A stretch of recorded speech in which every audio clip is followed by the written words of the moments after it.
Surely, Mom and Dad would want to live with me more than you, Emma, who's not even able to give them grandkids. We're moving here, so you and your husband should move out already.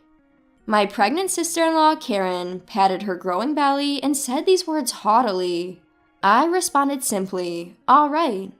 Although Karen seemed pleased with my easy agreement, I was secretly relieved that this might sever our ties. My name is Emma. I've been married to Scott, and we've been trying hard to treat our infertility. I used to work as a childcare worker and loved children more than anything. So when I found out after getting married that I had trouble conceiving, I was deeply shocked. I even told Scott that if he regretted marrying a woman like me, I would understand if he wanted to divorce. But Scott, being the gentle soul that he is, responded, I didn't marry you because I wanted children. I married you because I love you. If we're having trouble having a baby, let's fight this battle together. And so we agreed to start fertility treatments. I often think to myself how lucky I am to have married such an extraordinary husband. Initially, I tried to balance the treatment with my job, but it became too difficult to manage with my job shift work. I also became more sensitive during the treatment period and sometimes found myself crying at the mere sight of little children, thinking that I might never have a baby. Not wanting to burden my colleagues and remembering that Scott had once suggested that I could be a stay-at-home wife if I wanted, I decided to quit my job.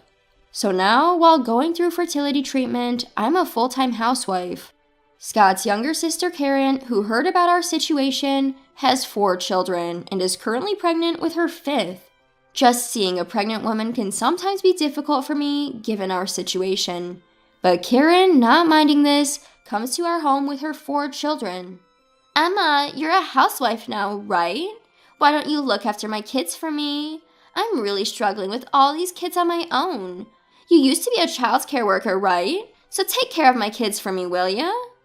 She said and would leave her 4 children with me to go out for beauty treatments and manicures. When I told her it was an imposition, Karen would just say, in this society where people are not having enough children, I, who am raising children, am obviously more admirable, right? You, who can't even have children, should just listen to what I say. It was indeed annoying to look after someone else's kids without getting paid, even if she was my sister-in-law.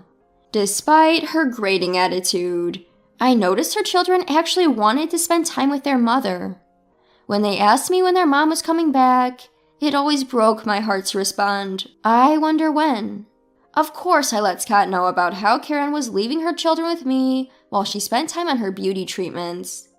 Scott, furious, confronted Karen over the phone, but Karen simply said, Emma should be happy to be around kids since she can't have any of her own. She used to be a childcare worker, so she likes kids. It's not a big deal. In response to this, Scott confronted Karen's husband, Rob, about the issue. However, Rob, agreeing with Karen's perspective, refused to help, saying, Our kids seem to like Emma, and it really helps us out. If Emma gets pregnant, we won't ask her to look after our kids anymore. I mean, we heard it might not happen, but until then, please help us out. Karen is exhausted from child rearing, and since Emma is a housewife, she should be able to help us. Scott told me that if Karen ever came over, I could send her away. However, her 4 kids would run straight to the back room without a word of greeting as soon as they set foot in our house. Karen would just say, Well then, take care of them for today, and leave her kids behind before I could even protest. One day, Karen unexpectedly came into our house. Normally, she just drops her kids off and leaves right away, so I was surprised when she asked, When are you moving to the new house? Do you have any designs or something? Scott and I were building a new duplex to live with his parents. The house is almost finished, and we were getting ready to move soon. Even knowing about my fertility issues, my in-laws have never said a single unpleasant word to me. My mother-in-law once told me, There are plenty of happy families out there without children. This was a lifesaver for me. My in-laws are getting old now, and they seem to have aches and pains all over their bodies.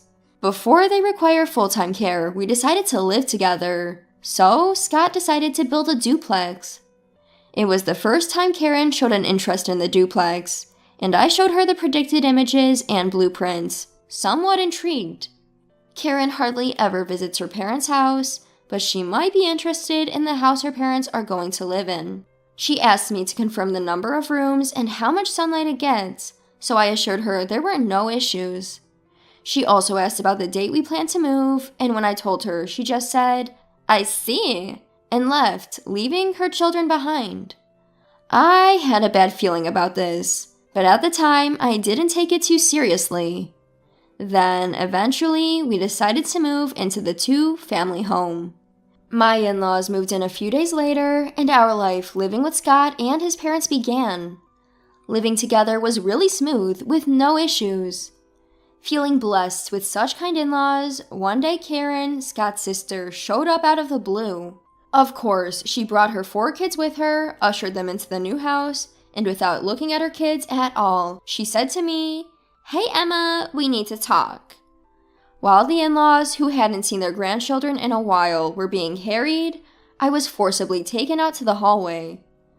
I was worrying if my in-laws, who had recently been complaining about back problems, could take care of those kids, when Karen said something outrageous.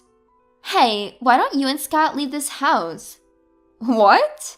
I was taken aback by the words I hadn't anticipated, but Karen continued without caring about my reaction.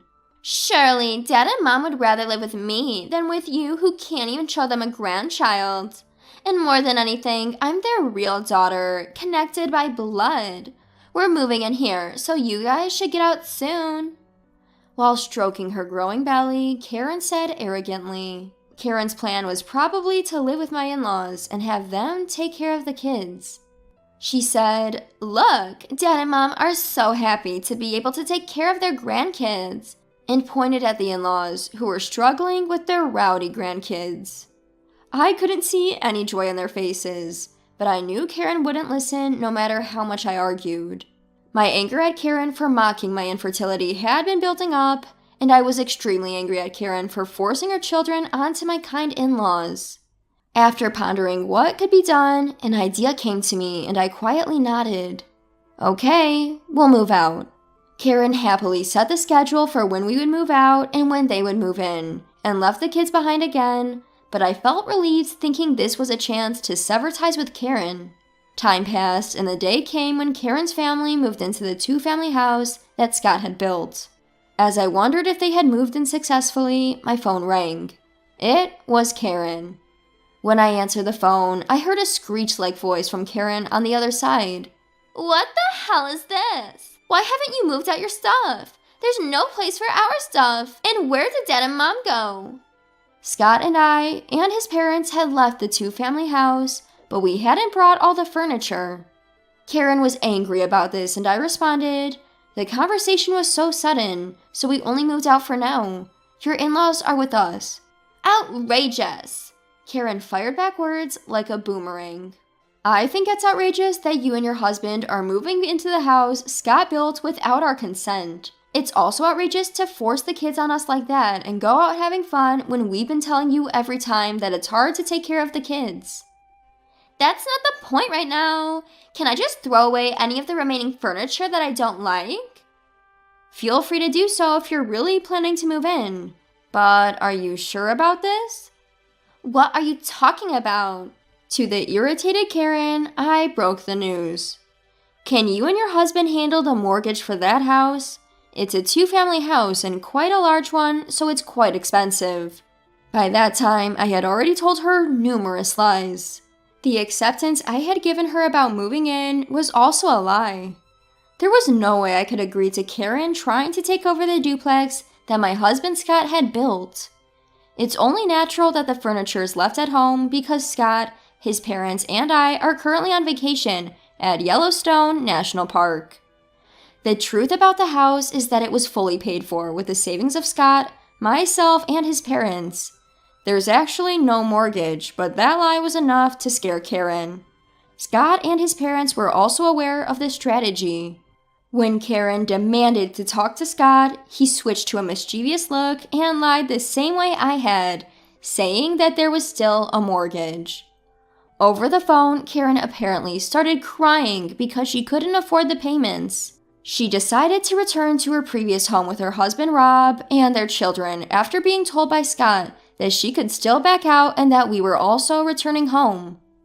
Upon returning to our home, which had just narrowly avoided being taken over by Karen, she immediately stormed over in a fury. "You never told us there was still a mortgage. Why did you keep it from us?" Karen yelled at us. When I casually replied, "Because you never asked," Karen's face turned even redder. "The kids were so happy, thinking this house would be ours. You've disappointed them too. That's why you can't get pregnant. You need to make up for it by properly taking care of the kids. Even though playing with the kids is no big deal, it's better than doing nothing." Listening to Karen's rant, my normally quiet mother-in-law stood up and slapped her on the cheek. Surprised that my usually calm mother-in-law had reacted so strongly, she then addressed Karen with an unexpectedly sharp tone. "You can't even handle that no big deal task of playing with the kids instead of dumping it on Emma. You were planning to move into this duplex just to force your childcare responsibilities onto us, weren't you? I was willing to help if you were struggling to raise your children alone, but who would want to assist a daughter who offloads her parenting duties onto others and acts all high and mighty? Leave this house immediately and don't ever come back." "Aren't you on my side, Mom? I'm your real daughter, aren't I?" In response to Karen's half-crying words, my always quiet father-in-law spoke up. "It's because you are our real daughter that it's so disgraceful. I even feel guilty for raising such a selfish daughter. I've heard from Scott you've been ridiculing Emma for her difficulty in having a baby. That's something no one should do." Karen glared at me fiercely. I felt a slight pity for Karen, who would be alone from now on, as I opened the front door for her. "As both your mother and father have said, please leave. I don't intend to help with your child's care anymore, so please do your best." "You people are monsters!"